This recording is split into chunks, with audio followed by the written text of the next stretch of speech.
Hi, thanks for joining me today. Hope you're well. Today we're looking at number 30 from the Melodious Etudes for Trumpet book, the Bordogni Vocalises.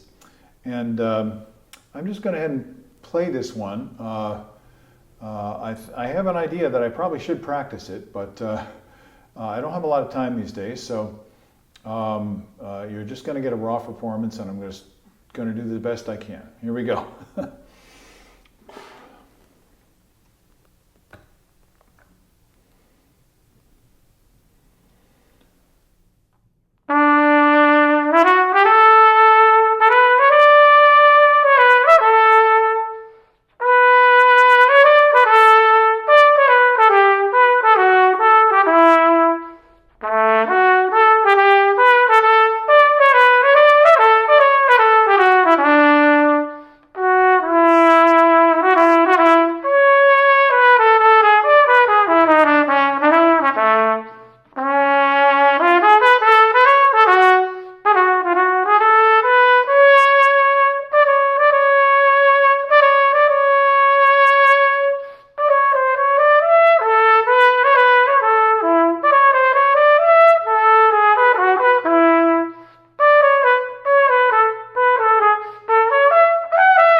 Well, that was interesting, at least for me, a little bit challenging.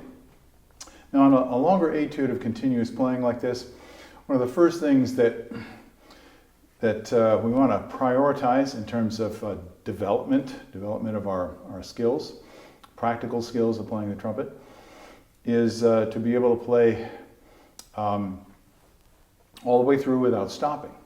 And for some people, that's going to be a big problem because the technical issues accumulate all the way through. They certainly did with me, and that's one of the things that I would go back and practice. So in my investigative work, in my little personal musical laboratory as I practice, what I'm trying to do is be aware of where I'm starting to lose the physical quality of what I'm doing in my playing. Now, I might do that by hearing what's going on. I might be playing something that the sound is not quite there, or whatever. So, and that's a puzzle. That's something. That's work that has to be done. I strongly recommend that you work on these things with a teacher, because a good teacher can save you a whole lot of time and frustration, and make the process of playing much more enjoyable, much faster. So that would be my recommendation. Find a good teacher if you don't already have one, and work on the things that you really enjoy playing. Now, there are a couple of issues in this that are interesting to me. One, when I played through, I noticed, oh yeah, there's this snappy rhythm. Okay,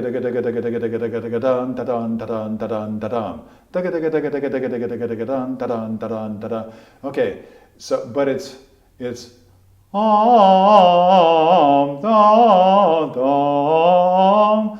and if you sing it smoothly,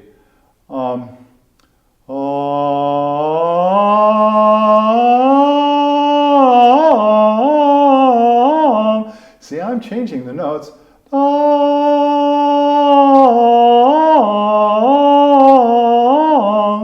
See how smoothly they're connected? So somebody listening, it's going to sound kind of like a gliss. And that's really interesting because that's actually what's happening. You're actually glissing between the notes. So how do we get it to sound rhythmic? And I've mentioned this in a couple of other videos, but this is a breath control issue, and it's a really, really important one.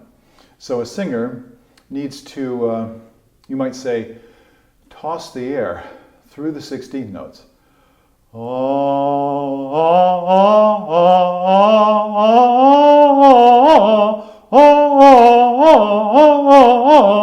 You see how I'm kind of throwing the air?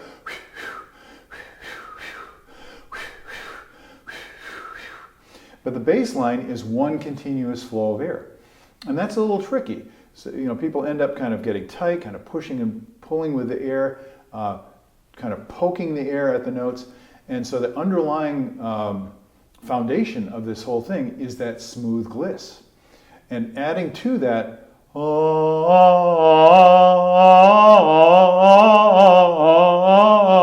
see what I'm doing? I'm emphasizing the 16th, but I'm keeping the bass line dynamic and the bass line flow going all the way through. So that's something you want to practice. And you can go, go to the section in the Arbin book that covers this rhythm. I think it's page 24. Have some dotted rhythm exercises, and practice them as slurs, and then work all kinds of different emphasis and different articulation into it. So that'll help you with this problem. So I'm going to just play one line to give you an example. Let's see.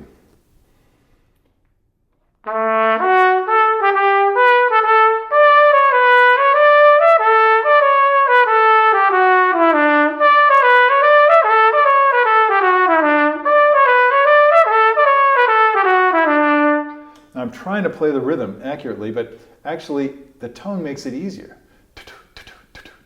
because it's more precise, it's easier to feel, it helps you to control the air a little bit. This is more of what I call articulating with the fingers.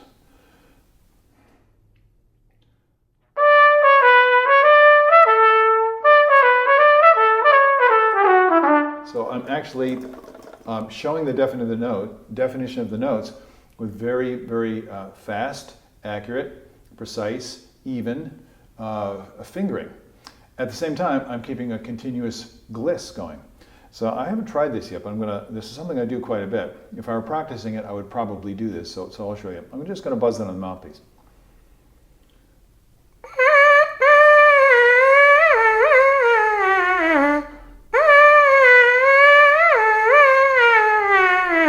See, I'm emphasizing a little bit. I'm going to do it smooth.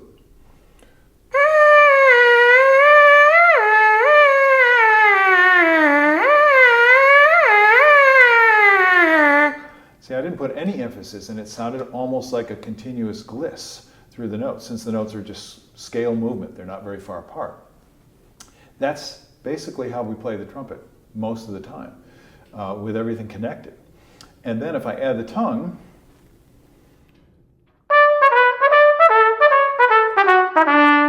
which I do often on these etudes, I'll play something like this that's very lyrical and very smooth. I'll work on the breath control, the breath emphasis that we just talked about, and then I'll go back and add the tone. And these are all, I know, I'm a trumpet nerd, but for me, this is fun. It's fun to work with all those different textures and colors and flavors, and see how they can contribute to the music. So that's one thing that you can really benefit from doing this etude. Now there's another spot that I want to take a look at, and it is the place, let's see, what is it, bar 27. I'm going to start at the Dolce, which is bar 23, I guess. And I want you to just listen to this section. And this is something you want to kind of play. You might even play back and forth with the video, assuming that I get a good performance of it. I'll do what I can for you.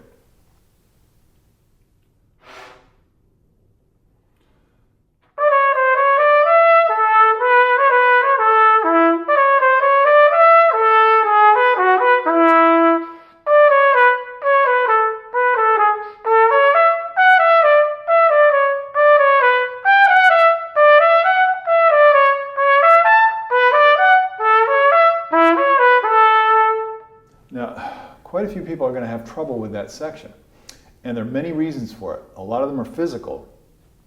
When we start and stop the tone like that, now we don't have this connected, continuous gliss like I was talking about before, because the air is starting and stopping. But let me assure you, you already know how to do this.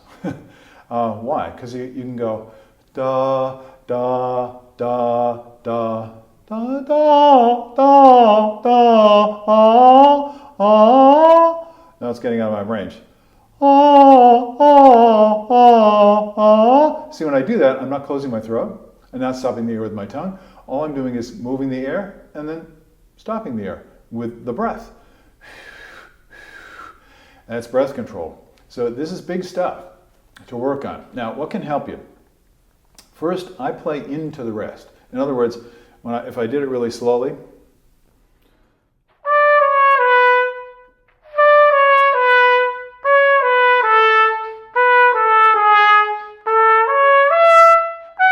so I release on the rest, and I don't necessarily need to drive the note, but mentally I need to place the note into the rest in time. And when I do that, it keeps me blowing through the note. So a lot of people will get tight and choke off the air.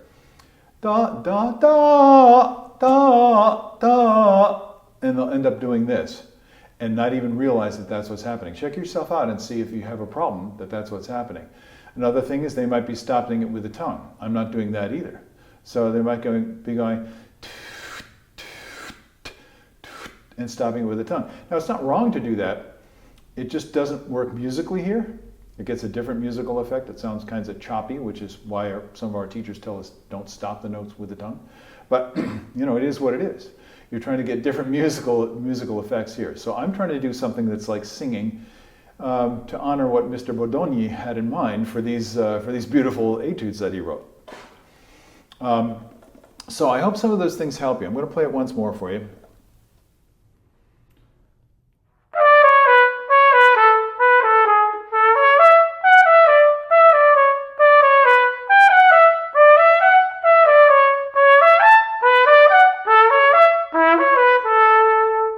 Once you have the physical stuff worked out, then you can concentrate on the music. And if you listen, there's a harmonic progression.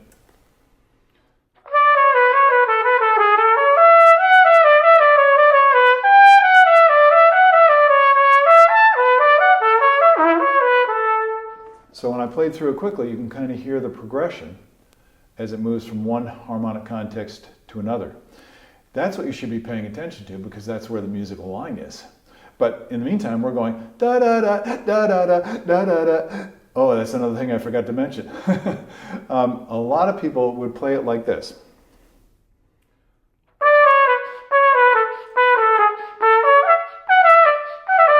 So they breathe on every rest. Do you see how difficult that is? It's really hard to play that way. Some people are good at it, but I'm not very good at it because I try not to practice it. It's totally unnecessary to do that. You should be able to take a breath anywhere on any of those 8th rests and not disturb the flow. That's practice stuff. But the habit of breathing when you see a rest, when you don't actually need to take a breath, that's one that you want to fix. So if you find that you're doing that, if you notice, let's say you video yourself and you see it's like dee da da dee da da dee da, and actually you're not really breathing, you're just kind of sucking air. You're not staying loose. That actually adds to the tension of your playing. So these are really important things, and I hope this is another good example of how practicing a simple, etude of moderate difficulty like this can really help you build your skills. Hope you enjoyed the session today. I look forward to seeing you again sometime, and have a great day. I'll catch you later on down the road. Bye-bye.